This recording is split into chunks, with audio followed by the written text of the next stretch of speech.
Want to play Call of Duty in your phone but don't know how to download it?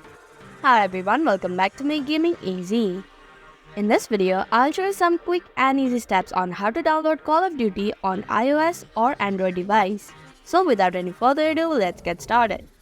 Begin by opening Play Store. If you have an iOS device, open App Store. Now tap on the search bar and type COD, or you can also search Call of Duty. Then tap on Call of Duty. Here you have option to install. Click on the install button.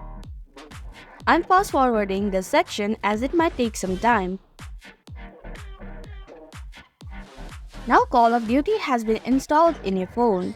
You can start to play by tapping on the play button, and that's how you can download Call of Duty on iOS or Android.